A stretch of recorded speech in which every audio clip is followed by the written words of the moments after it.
Seja bem-vindo a mais um vídeo do DP Digital 100. Nesse vídeo nós vamos tratar sobre o ASO, o que ele é, quando é que você tem que pedir, e também nós vamos analisar profundamente sobre segurança do trabalho, o que um chefe de DP precisa saber sobre segurança do trabalho. Eu vou compartilhar com vocês um slide onde a gente vai analisar leis e também eu vou estar explicando um pouco sobre essas leis e vou mostrar tudo que você precisa saber para ser um chefe de departamento pessoal.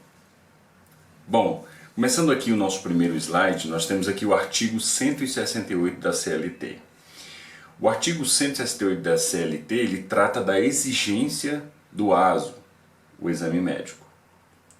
Olha o que a lei diz, ó. Será obrigatório exame médico por conta do empregador nas condições estabelecidas neste artigo e nas instruções complementares a serem expedidas pelo Ministério do Trabalho.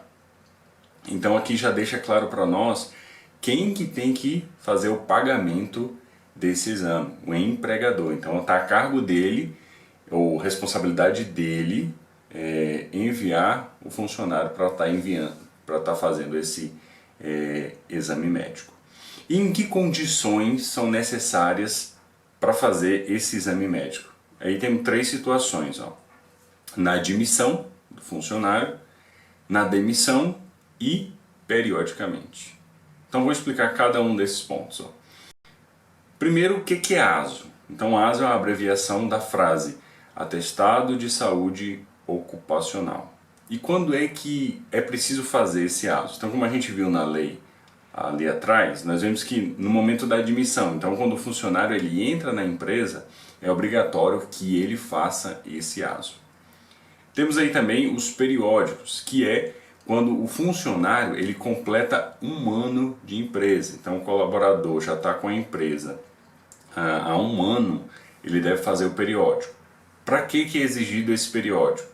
Porque é com ele que você tem uma base, se o trabalho que está sendo exercido está gerando algo prejudicial para o funcionário. Então, o exame deu resultado X e o periódico deu resultado X. Então, não teve problema. Aí, se houver alteração, aí vai ser preciso dar uma tratativa para resolver o problema. E na rescisão é quando o funcionário ele sai da empresa. Então, o funcionário saiu da empresa, é necessário fazer a rescisão. Porém, o ASO, ou exame médico, ele tem uma validade, que é de 90 dias. Então, se o funcionário foi admitido dia X, você tem 90 dias de validade desse exame. Então, caso ele venha a ser demitido nesse período, você não precisa fazer o exame demissional, pois o exame ele já vai ficar validado por esses 90 dias. Excedeu 90 dias, 91 dias, aí já é obrigatório você fazer esse exame. Então, como é que o funcionário ele consegue obter esse ASO? Primeiro, o empresário ele precisa entrar em contato com uma clínica que faz exames admissionais, fazer um contrato lá, e depois o empregador ele tem que decidir qual que é a função que ele vai querer que o funcionário exerça na empresa. Por que é necessário já escolher isso? Porque cada função tem um exame diferente. Uma pessoa que trabalha no escritório é diferente de uma pessoa que trabalha com máquina, por exemplo, que faz muito barulho. Então, possivelmente, esse que trabalha com máquina vai ter que fazer o exame de audiometria. Então, tem essas diferenças. Então, por isso, precisa já definir para colocar nesse ASO. E o funcionário ele realiza esse exame e depois disso recebe o atestado, se foi positivo, se ele está apto para poder entrar na empresa ou se foi negativo. Então aí você tem que entrar em contato, caso dê negativo, com o empregador, para ver como é que vai ficar essa situação. E outra, com o resultado em mãos, você está apto para fazer o registro do funcionário. Então você nem precisa pedir para o empregador qual que é a função do funcionário. Por quê? Porque no ASO já vai vir a função dele explicadinho. Daí você está com esse ASO em mãos, o que você vai fazer com esse documento? Primeiro, vai ser necessário verificar a função do funcionário para ver se a função do funcionário está batendo com a função que o empresário enviou ao escritório. Se a função que o empresário decidiu tiver diferente da que está no exame, tem que fazer retificação. Ah, mas isso acontece? Sim, acontece, infelizmente. Às vezes o empregado vai lá na clínica e informa lá que a função é outra, é X, sendo que a função dele era Y. Então você tem que estar sempre atento para ver se está batendo com o que o empregador ele mandou você registrar. Outra, será necessário registrar esse ASO no sistema de folha de pagamento. Você tem que fazer isso. Outra informação, você dá a segunda via para o funcionário. Então, as clínicas sempre emitem esse documento em duas vias, né? Então, uma fica para a empresa e outro fica para o funcionário. E nunca, nunca, nunca registre um funcionário sem o ASO. Então, exija o ASO para o empregador. Então, vamos tratar aqui do que você vai fazer e por que da importância de registrar esse ASO em um sistema de folha de pagamento. Bom, o artigo 58 da Lei 8.213 de 91, o artigo 58 traz atenção à relação dos agentes nocivos químicos, físicos e biológicos ou a associação de agentes prejudiciais à saúde ou à integridade física considerado para fins de concessão da aposentadoria especial de que trata o artigo anterior, será definida pelo Poder Executivo.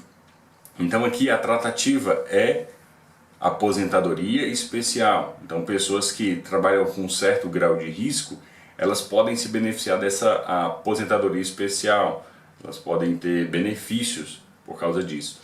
E o artigo 4 fala assim, ó, a empresa deverá elaborar e manter atualizado o perfil profissiográfico, abrangendo as atividades desenvolvidas pelo trabalhador e fornecendo a este, quando da rescisão do contrato de trabalho, cópia autêntica desse documento. Então esse perfil profissiográfico, nós usamos em forma de sigla, ele é PPP. Mas o que significa PPP? Então é Perfil Profissiográfico Previdenciário.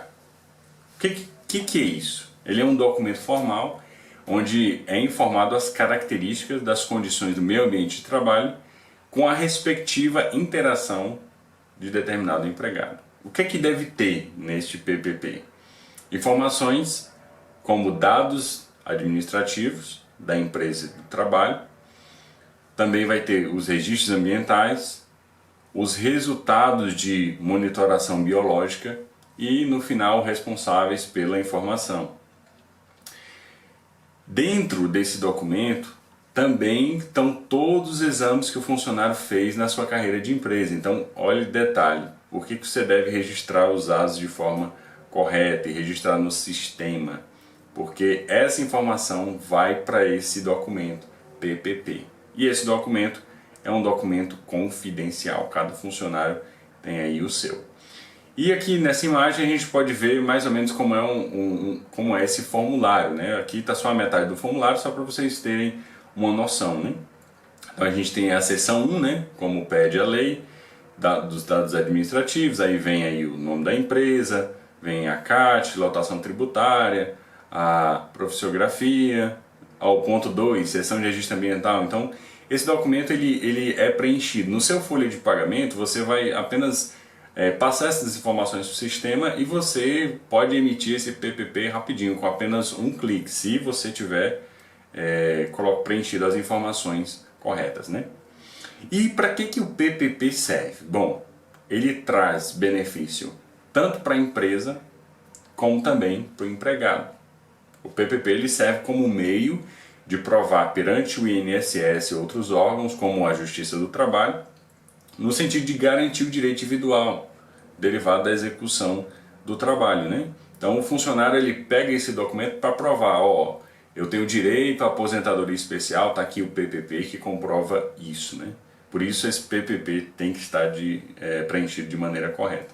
E para a empresa, o PPP ele proporciona a segurança jurídica, né? Serve como prova de que o trabalhador ele não se encontrava sujeito ao efeito de agentes nocivos prejudiciais à saúde ou à integridade física, ou se tinha, ajudando assim de forma favorável caso venha a futuramente ter eventuais ações judiciais movidas por empregado. Então a empresa tem esse respaldo legal, né, quando ela faz esse PPP de maneira correta, né?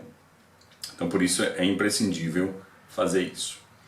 Aí a gente entra no artigo 266 da Instrução Normativa número 77 de 2015. O que essa instrução ela fala? A empresa ou equiparada à empresa deve elaborar e manter atualizado o PPP para os segurados referidos no caput, bem como fornecê-lo nas seguintes situações. Então, essa lei ela trata quando é que o funcionário tem direito a receber esse documento. Então, ponto 1, por ocasião da rescisão do contrato de trabalho ou da desfiliação de cooperativa, sindicato, órgão de gestor de mão de obra, fornecimento de uma das vias para o trabalhador. Enfim, você vai, no ato da rescisão, dar esse PPP para o funcionário. Então é obrigatório, você fez a rescisão dele, você já entrega o PPP. Segunda situação, você tem que passar essa informação para ele. Ponto 2, sempre que for solicitado pelo trabalhador, para fins de requerimento, reconhecimento de período laborativo, das condições especiais, enfim, você tem que passar essas informações quando o funcionário pedir. Terceira, para fim de análise de benefícios e serviços previdenciários quando solicitado pelo INSS. Então, às vezes o INSS vai entrar em contato, vai mandar um e-mail te pedindo essa informação. Outra situação, para simples conferência por parte do trabalhador. Então o funcionário, eu quero só conferir para ver como é que está aqui, se vocês estão fazendo de maneira correta, se vocês estão incluindo tudo. Então você também deve passar nessa situação. E o quinto, quando for solicitado pelas autoridades competentes. Então uma autoridade competente pediu esse PPP, você tem que dar. É isso que o artigo 266 trata. E um artigo anterior, que é o 265, da mesma Instrução Normativa 77 de 2015, ela fala a finalidade do PPP. Para que ele serve? O PPP tem como finalidade 1. Comprovar as condições para a obtenção do direito aos benefícios e serviços previdenciários. Como eu mencionei, né? Aposentadoria especial. Caso a pessoa tenha em um grau de risco mais avançado, ela pode, com esse documento, fazer o requerimento quanto a isso, desse período que ela trabalhou quando estava exposto a esses agentes, né? Segundo, fornecer ao trabalhador meios de prova produzidos pelo empregador perante a Previdência Social, a outros órgãos públicos, sindicatos, de forma a garantir todo o direito decorrente da relação de trabalho, seja ele individual ou difuso e coletivo. Então, mais uma vez, a tratativa de que esse documento serve como prova perante a Previdência, se ele tiver, claro, devidamente preenchido.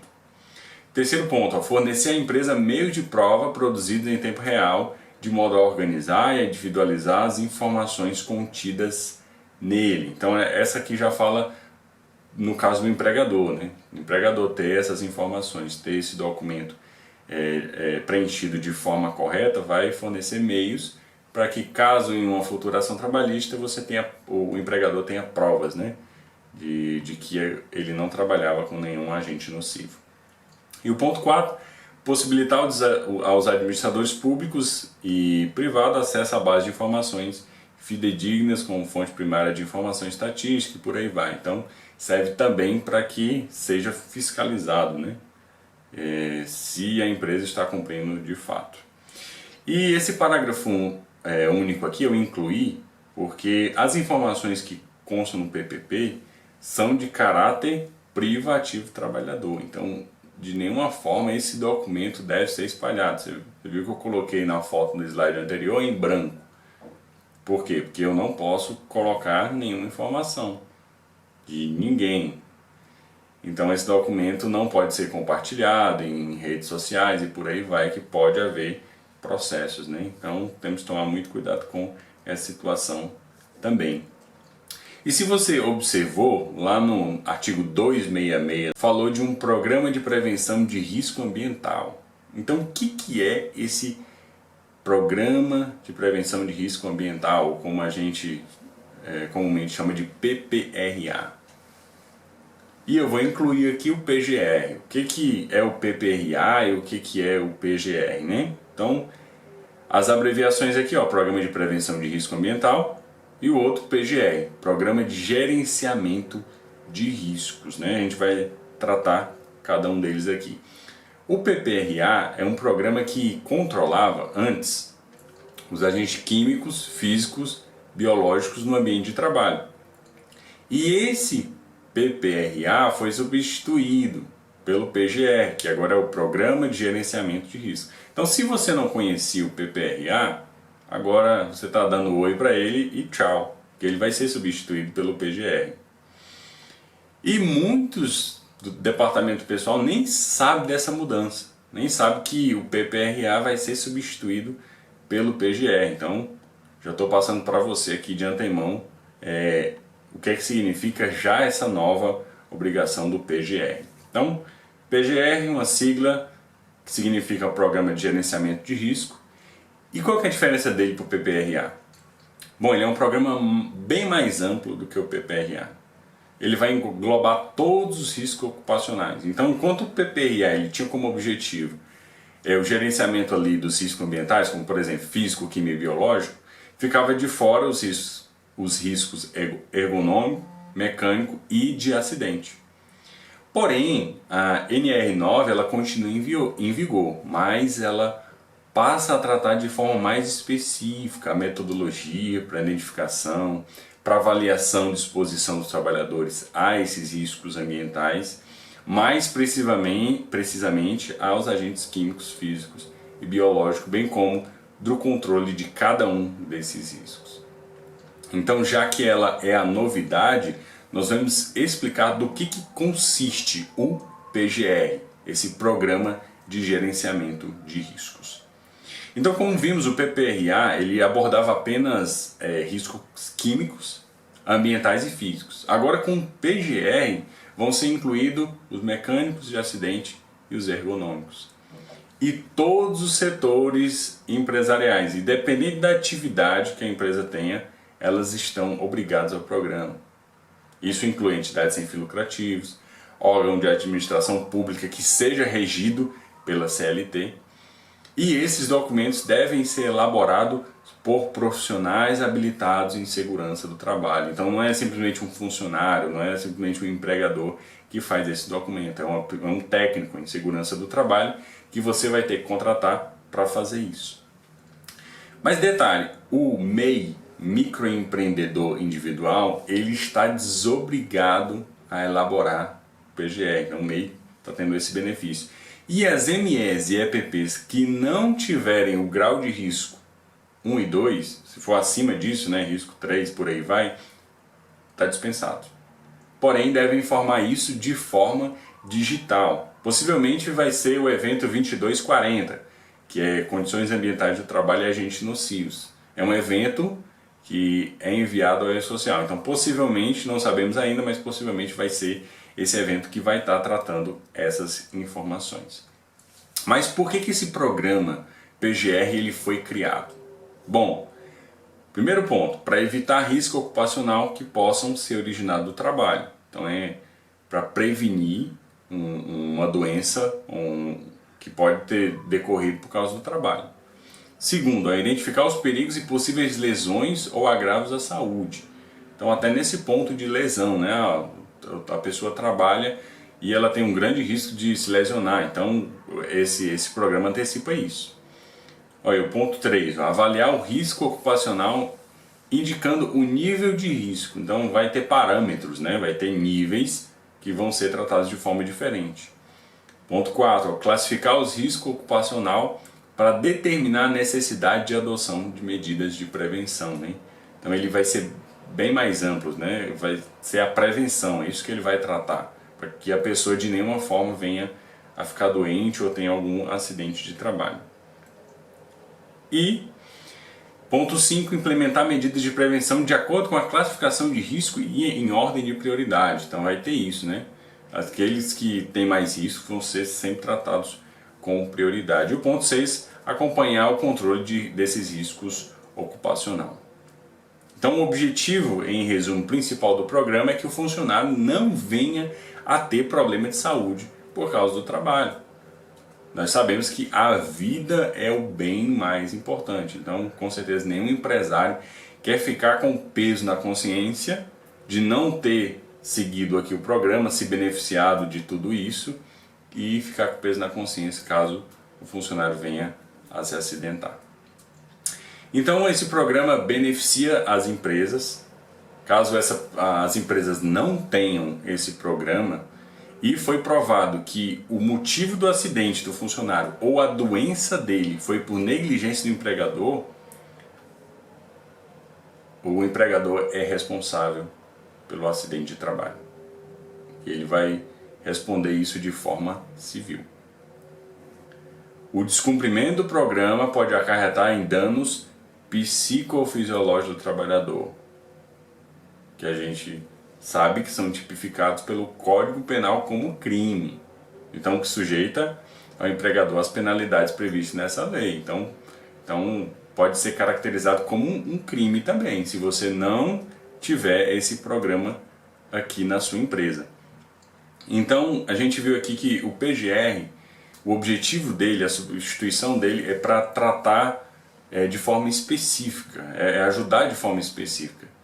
Como vocês viram, até ergonomia, né? Então, até o posicionamento, às vezes a pessoa que trabalha no escritório, que ele vai trabalhar ali 8 horas direto sentada, se ele não tiver uma cadeira com ergonomia boa, isso vai atrapalhar a saúde dele a longo prazo, né? E os médicos agora estão analisando isso, a ergonomia. Se você pegar os últimos exames aí seus, você vai ver que ele já está informando isso, ó. Tem perigo de ergonomia, ou essa pessoa já tem problema de ergonomia. Então isso pode ser agravado e pode levar aí a uma doença. Então esse programa ajuda até mesmo nesse quesito, né? Escolha de uma cadeira mais ergonômica para evitar aí de qualquer forma que esse funcionário venha adoecer. Então o objetivo desse vídeo é te trazer um pouco sobre saúde de trabalho, trazer algumas leis que possam aí te ajudar nessa rotina, nesse teu dia a dia. Então a gente viu aqui, só para resumir nesse vídeo, a importância do ASO, né, de você pedir o ASO, dele estar preenchido de maneira correta, dependendo da função você vai ter que ter isso atualizado certinho. Esse PPP tem que estar atualizado, né? Você tem que aderir a esse programa. Por que você tem que aderir a esse programa? Vou te explicar uma situação que aconteceu. Um funcionário de uma empresa, ele era caminhoneiro e ele tinha asma. E o que aconteceu? Foi ligado para o nosso escritório perguntando se no caso dele ter asma, aquele ambiente ali do caminhão, do ar-condicionado, atrapalhava de alguma forma o asma que ele tinha. Então o que a gente orientou? Ele não tinha ainda esses programas. Na época era o PPRA e o PCMSO, então ele não tinha esses programas. Então o que a gente aconselhou? Vai fazer esses programas que aí você vai saber. E o que foi constatado? Que na verdade ali aquele ambiente da cabine não trazia nenhum problema ou não trazia nenhum agravo para a asma dele. O problema se dava quando ia abastecer o caminhão, porque aí no abastecimento saía grãos e saía pó desses grãos e ele acabava respirando aquilo ali e agravava o problema de asma dele. Então, o que é que foi feito? Foi feito com que ele, no momento ali do carregamento, ele se distanciasse para não ficar doente. Então, veja, uma medida simples, né, que foi solucionada aí por um perito profissional que entendia. Então, você não tem essa responsabilidade de dizer, nessa situação você aplica isso ou você aplica aquilo. Não, deixe isso para esse profissional do trabalho analisar. Então, seguindo essas dicas aqui que eu estou dando nesse vídeo, com certeza você vai ficar mais preparado para lidar aí com a rotina e o dia a dia do departamento pessoal. Muito obrigado e até um próximo vídeo.